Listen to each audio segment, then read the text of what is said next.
हे दोस्तों, कैसे हैं आप। उम्मीद करता हूं आप अच्छे होंगे। मैं हूं विनोद राज, स्वागत है ट्रिकी हिंदी साहित्य चैनल में। दोस्तों, आज हम कक्षा 12 की जो एमपी बोर्ड में संचालित हिंदी विशिष्ट स्वाति नामक पुस्तक है उसके पद्यखंड का जो दूसरा पाठ है उसके प्रश्नोत्तरों को पढ़ने वाले हैं। पाठ का नाम है वात्सल और स्नेह। इसके अंतर्गत दो कवियों की कविताओं को सम्मिलित किया गया है, जिसमें पहला है सूर के बालकृष्ण जो कि सूरदास द्वारा रचित है, और दूसरा है भाई बहन जो कि गोपाल सिंह नेपाली द्वारा रचित है। आज हम उसके प्रश्नोत्तरों को पढ़ने वाले हैं। उससे पहले यदि आप मेरे चैनल को सब्सक्राइब ना किए हो तो सब्सक्राइब कर दें, बेल आइकन प्रेस कर दें, जिससे आपको आने वाली वीडियो को नोटिफिकेशन मिलती रहे। और आप इस वीडियो को लाइक करिए, कमेंट्स करिए और इस वीडियो को अपने दोस्तों तक शेयर करिए। तो चलिए पढ़ते हैं पाठ 2 कक्षा 12 हिंदी विशिष्ट स्वाति के पद्यखंड के वात्सल और स्नेह का प्रश्न उत्तर, जिसमें पहला प्रश्न है अति लघुत्तरी प्रश्नों में। पहला प्रश्न है, कृष्ण ने दही का दोना कहाँ छिपा लिया? तो बाल कृष्ण ने दही का दोना अपनी पीठ के पीछे छिपा लिया था। ठीक है ना। दूसरा प्रश्न है, दूध पीने से चोटी बढ़ती है, यह सुझाव कृष्ण को किसने दिया? तो गाय का दूध पीने से चोटी बढ़ती है, सुझाव यशोदा माता ने बाल कृष्ण को दिया था। ठीक है ना। उन्होंने क्या कहा था कि तू जो कहती बल्कि बेनी जो लय है लंबी मोटी। मतलब वो कहती हैं कि हे माता, तुम तो बार बार मुझे कहती हो कि दूध पीने से मेरी जो चोटियां हैं वह और बढ़ जाएगी। ठीक है ना। सूरदास के पदों की भाषा कौन सी है? तो सूरदास के पदों की भाषा कौन सी है? ब्रज भाषा है। ठीक है ना। मोसो कहत मोल को लीनो, यह कथन किसने कहा है? तो यह कथन बलदाऊ की शिकायत करते हुए कृष्ण यशोदा माता से कहते हैं कि बलदाऊ उन्हें मोल का खरीदा हुआ बताते हैं। ठीक है ना। तो उन्होंने क्या कहा था? बलदाऊ कहते हैं कि मैया मोई दाव बहुत खिजायो। ठीक है ना। कहते हैं मोसो कहत मोन को लीनो, तो ही जसमत कब गायो, कब जायो, कहाँ कहो यह ऋषि के मारे खेलत हो नहीं जात। ये पंक्तियां हैं। ओके। घर का पहरे वाला से कब का क्या आशय है? घर का पहरे वाले से कब का तात्पर्य घर के रखवाले से है, अर्थात देश की रक्षा करने वाला प्रहरी है। बहन को माता की गोद, ममता की गोद क्यों कहा गया है? तो बहन ममता देने वाली ममतामयी बहन है। उसने देश के हर भाई को ममता की छाह में बिठाया है। वास्तविक में बहन जो होती है माता के बाद दूसरी एक ममत्वमयी प्रेम देने वाली होती है। अर्थात एक बहन के माध्यम से हम माता की जैसे प्रेम की आशा कर सकते हैं और उनसे मिल भी सकता है। ओके। लघुत्तरी प्रश्न है। लघुत्तरी में पहला प्रश्न है, अपने को निर्दोष सिद्ध करने के लिए कृष्ण ने यशोदा को क्या तर्क दिए थे? तो अपने को निर्दोष सिद्ध करने के लिए कृष्ण ने यशोदा को निम्न तर्क दिए थे, जिसमें पहला है, मैंने दही नहीं खाया बल्कि बालों ने मेरे मुंह पर लपेट दिया है। तो उन्होंने क्या कहा था? मैं नहीं दही खायो, ख्याल परे थे, ख्याल परे ये सखा सबय मिले, मेरे मुख लपटायो। तो उन्होंने क्या कहा था? मेरे ग्वाल वालों ने मेरे मुख पर लपटा दिया था। दूसरा इसमें जो तेरा दधि का बर्तन इतने ऊंचे छीके पर लटका हुआ है, तू ही निर्छी नान्हे कर अपने, मैं कैसे कर पायो, मुख दधि पोछ कहत नंद नंदन दोना पीठ। देख तू ही सीके पर भाजन ऊंचे धर लटकायो। कह तुमने तो ही सीके पर दही का मटका रख करके लटकाया है, तो मेरे छोटे छोटे नन्हे नन्हे हाथ वहां तक कैसे पहुंच सकते हैं? अगला जो है, मेरे छोटे छोटे हाथ हैं जो उस छीके पर नहीं पहुंच सकते। इस प्रकार वो अपने को निर्दोष सिद्ध करने के लिए और मुंह से वो जो मक्खन लगा रहता है उसको पोंछ देते हैं। ओके। अगला प्रश्न है जिसमें, गोरे नंद जसोदा गोरी तुम कत श्याम शरीर, यह पंक्ति किसने किससे कहा और क्यों कही? तो युक्त पंक्ति बलदाऊ ने कृष्ण से कही। उन्होंने यह पंक्ति अपने इस पक्ष को दृढ़ करने के लिए कही कि तुझे तो मोल लिया है, यदि तू नंद और यशोदा माँ का पुत्र होता तो काला क्यों होता? वे दोनों तो गोरे हैं। यहाँ इस तथ्य को उजागर किया गया है कि गोरे माता पिता की संतान भी गोरी होती है। ओके, अगला जो प्रश्न है, मुंह से मिट्टी निकालने के लिए यशोदा ने कौन सा उपाय किया था? तो कृष्ण के मुंह से मिट्टी निकालने के लिए यशोदा ने कसकर उनकी बाहें पकड़ ली और मारने के लिए एक हाथ में डंडी उठा ली। उनका भाव यह था कि डर के मारे कृष्ण अपने मुख से मिट्टी बाहर निकाल देगा। ओके, अगला जो प्रश्न है, मेरा जीवन कीड़ा कौतुक तू प्रत्यक्ष प्रमोद भरी से कवि का क्या आशय है? तो कवि कहता है कि भाई का जीवन तो क्रीड़ा कौतूहल आदि से भरा रहा है, लेकिन बहन गंभीर रहते हुए भी आनंद देने वाली बनी रही। बहन के होते हुए कभी भी भाई के प्रेम और आनंद में कमी नहीं आई। ओके, अगला जो प्रश्न है जो वेरी की इंपॉर्टेंट है और ज्यादातर पूछा जाता है, बहन को भाई का धूपतारा क्यों कहा गया है? तो भाई तो एक अलहड़ जीवन या यूं कहें कि लापरवाह जीवन बिताता रहा है, लेकिन बहन अपने लक्ष्य के लिए ध्रुव तारे की तरह अटल खड़ी हुई दिखाई दी। बहन ने भाई को मुसीबतों के समय उत्साह दिया और उसकी देशभक्ति को जागृत कर देश के प्रति अपने कर्तव्य को पूर्ण करने में सहयोग दिया। इसलिए बहन को भाई का ध्रुव तारा कहा जाता है। ओके, अगला प्रश्न है, दीर्घोत्तरीय प्रश्न में पहला प्रश्न है, कृष्ण माता यशोदा से बलदाऊ की क्या क्या शिकायत करते हैं? तो कृष्ण माता यशोदा से शिकायत करते हैं कि बलदाऊ मुझे बहुत चिढ़ाते हैं, मुझसे कहते हैं कि तुझे यशोदा माँ ने जन्म नहीं दिया है बल्कि तुझे किसी से मोल लिया है। मैं इस गुस्से में खेलने भी नहीं जाता हूँ। बार बार मुझसे पूछते हैं कि तेरे माता पिता कौन हैं और कहते हैं कि नंद बाबा और यशोदा तो दोनों गोरे हैं। यदि तू उनका पुत्र है तो सांवला क्यों है? फिर सभी ग्वालों को सिखा देते हैं और मेरी तरफ देखकर ताली बजा मार कर हंसते हैं और मुझे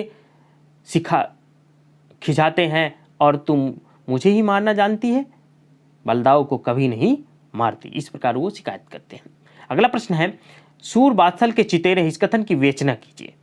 तो उत्तर जो होगा, सूर बात्सल के चितेरे हैं, यह कथन अक्षरतः सत्य है। उनका वात्सल वर्णन अद्वितीय है।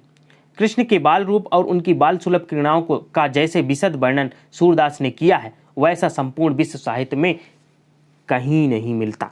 कृष्ण का घुटनों चलना, मड़ियों के खंभे में अपने प्रतिबिंब को माखन खिलाना, माँ से जिद करना, खेलते समय खिसिया जाना आदि विविध बाल क्रीड़ाओं का वर्णन सूरदास में सूरसागर में चित्रित। उदाहरण देखिए, मैं तो चंद खिलौना लय हो, जो हो लोट धरनी पे अभी तेरी गोद न आए हो। मतलब वो माँ से चंद खिलौना मांगने के लिए जिद करते हैं और यदि नहीं दोगे तो मैं इस धरती पर ही लौट जाऊंगा और तेरी गोद में कभी नहीं आऊंगा। इस प्रकार वो कहते हैं। बच्चों की पारस्परिक होड़ का चित्रण भी सूरदास ने अनूठे रूप में किया है।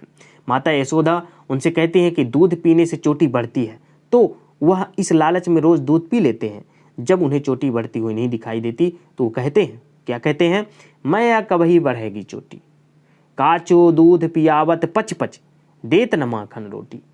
कह बार बार मुझे फुसला करके लहला करके हमें क्या करते हैं, दूध पिला देती है और मुझे माखन रोटी, मेरा पसंदीदा भोजन माखन रोटी नहीं देती। कितनी बार मोहि दूध पियत भाई, यह अजहू है छोटी। इस प्रकार ऐसा वर्णन करेंगे तो इसीलिए कहा गया है कि सूरदास बात्सल के चितेरे हैं। अगला प्रश्न जो है, बहन को चिंगारी और भाई को ज्वाला बताने के पीछे कवि का क्या आशय है, स्पष्ट कीजिए। गोपाल सिंह नेपाली राष्ट्रीय चेतना जागृत करने वाले कवि हैं। उन्होंने भाई बहन के प्रेम को राष्ट्रीय प्रेम के रूप में अभिव्यक्त किया है। अपनी मातृभूमि की रक्षार्थ बहन चिंगारी के रूप में कार्य करेगी तो भाई ज्वाला बनकर देश की रक्षार्थ तत्पर रहेगा। बहन की क्रोध रूपी चिंगारी जलकर भयानक ज्वाला का रूप ले लेगी और मातृभूमि के दुश्मन को जलाकर राख कर देगी। दूसरी ओर भाई का क्रोध तो स्वयं ज्वाला बनकर देश की रक्षा करेगा। भाई बहन को कहता है कि देश की रक्षा के लिए हम दोनों को सजग और सक्रिय रहना है। कवि आश्वस्त है कि भाई और बहन दोनों मिलकर अपने देश की रक्षा के लिए सतर्क रहेंगे और देश के दुश्मन के लिए ज्वाला बनकर उनका सर्वनाश करने में सक्षम होंगे। ओके, अगला जो प्रश्न है, कवि ने भाई बहन के स्नेह को किन किन प्रतीकों के माध्यम से अभिव्यक्त किया है? तो कवि ने भाई बहन के स्नेह को देश प्रेम में परिवर्तित कर नए नए प्रतीकों का सहारा लिया है। बहन के प्रेम के प्रतीक हैं चिंगारी, हहराती गंगा, बसंती चोला, कराल क्रांति, राधा रानी, आंगन की ज्योत, ममता की गोद, बहन की बुद्धि, नदी की धारा, ध्रुव तारा के रूप में बताया है। दूसरी तरफ भाई के प्रेम को ज्वाला, बेहाल झेलम, सजा हुआ लाल, विकराल बंसीवाला, घर का पहरेदार, प्रेम का पुतला, जीवन का क्रीड़ा कौतुक, क्रियाशीलता, एक लहर बताया है। इन प्रतीकों के माध्यम से कवि ने राष्ट्रीय चेतना के साथ साथ मानवीय जीवन की ऊष्मापूर्ण अनुभूतियों का प्रभावशाली वर्णन किया है। इसी कविता में कवि ने देश प्रेम को उच्च आदर्श उद्घाटित किया है। अगला प्रश्न जो है 5वां, भाई बहन कविता के माध्यम से कवि क्या संदेश देना चाहते हैं? तो भाई बहन कविता के माध्यम से कवि ने नए नए प्रतीकों के द्वारा भाई बहन के प्रेम को राष्ट्रीय प्रेम के रूप में राष्ट्रीय प्रेम के परिवेश में व्यक्त किया है। भाई अपनी बहन को संबोधित कर कहता है कि हम दोनों को देश की रक्षा के लिए सजग और सक्रिय होना है। बहन की बुद्धि और भाई की क्रियाशीलता मिलकर जीवन और राष्ट्र को आनंदमय बना देगी। भाई बहन दोनों मिलकर आज़ादी के गीत गाकर लोगों में देश की रक्षा के प्रति जागृति पैदा कर देश के प्रति अपने कर्तव्य को पूरा कर सकते हैं। भाई बहन के प्रेम को राष्ट्रीय प्रेम से जोड़कर उदात्त बना दिया गया है। कवि संदेश दे रहा है कि हम अपने आनंद में ही मस्त होकर देश की रक्षा के अपने कर्तव्य को कहीं ना भूल जाएं। यहाँ सभी को सजग रहकर एक सच्चे देशभक्त प्रहरी की तरह अपने देश की रक्षा करनी है।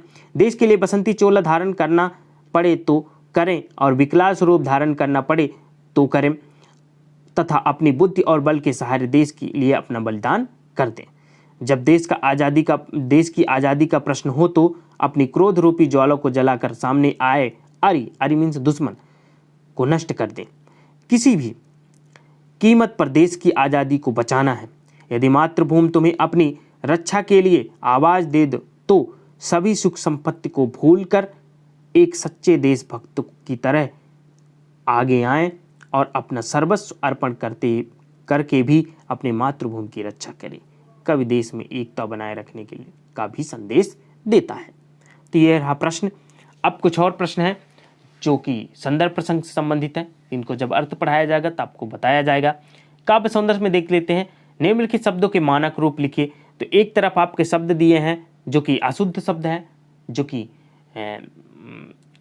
ब्रज भाषा के शब्द हैं और अन्य भाषाओं के शब्द हैं।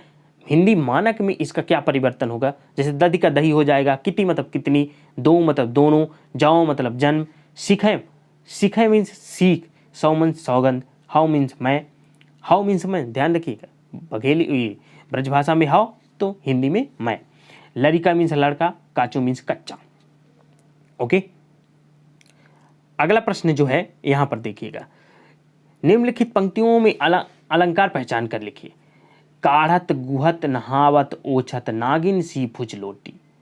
जब देखिए, जब ये नागिन सी भुई लोटी मतलब किसकी बात करें? चोटी की बात कर रहा है। तो जब किसी की उपमा दे दी जाती है, किसी को दूसरे नाम से पुकारा जाए, जैसे चोटी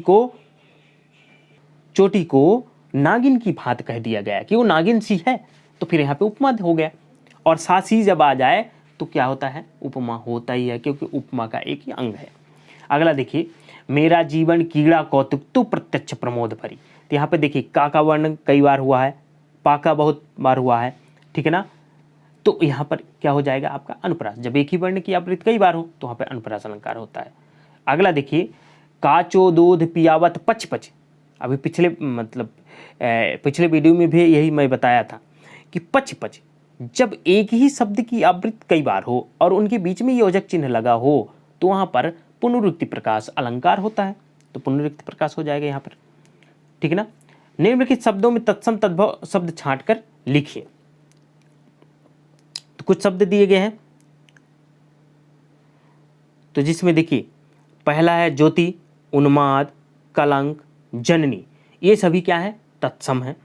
ओके, बकाया जो आपका बहन, कलंक, सॉरी कलंक तो उसमें आ जाएगा माटी, मैया, पूत, तात, पत्थर, ये सभी आपके क्या हो जाएंगे, आपके तद्भव हो जाएंगे। ओके, यहाँ पे देख लीजिए, ज्योति, उन्माद, कलंक, जन्नी आपका तत्सम है, बहन, माटी, मैया, पत्थर, तात, पूत ये सभी क्या है, तद्भव। अगला देखिए, गोदराखी, चचुकारी, दुलराति, पुनः पालती, हलरावती, आचर ढांकी, बदन विधु, सुंदर, थन पय, पान करावत। उपयुक्त पंक्ति में कौन रस है, तो यहाँ पे बस रस, बात्सल रस है, क्योंकि ममत्व का वर्णन किया गया है तो बात्सल रस होगा। इस पाठ में से पुनरुक्त प्रकाश और अनुप्रास अलंकार के उदाहरण छांटकर लिखिए। ऊपर भी मैं बता चुका हूँ, नीचे भी देख लीजिए। तू चिनगारी बनकर उड़ रही, जाग जग में ज्वाला बनूं। जब एक ही शब्द की आवृत्ति कई बार हो, बीच में योजक चिन्ह हो, तो वहाँ पे पुनरुक्त प्रकाश अनुप्रास अलंकार में तू भगिनी बन क्रांति कराली, मैं भाई विकराल बनूं। तो ये रहा दोस्तों कक्षा 12 की हिंदी विशिष्ट स्वाद के पद्यखंड के दूसरे पाठ का प्रश्न उत्तर। उम्मीद करता हूँ ये वीडियो आपको अच्छी लगी होगी। यदि वीडियो अच्छी लगी हो तो लाइक करिए, कमेंट्स करिए और इस वीडियो को अपने दोस्तों तक शेयर करना ना भूलें। यदि आप चैनल में पहली बार हैं, चैनल को सब्सक्राइब न किए हो तो सब्सक्राइब कर लें, बेल आइकन प्रेस कर दें, जिससे आपको आने वाली वीडियो की नोटिफिकेशन मिलती रहे। इसी तरह आप मेरे चैनल से बने रहिए। मिलते हैं नेक्स्ट वीडियो में, तब तक अपना ख्याल रखिए, स्वस्थ रहिए, धन्यवाद।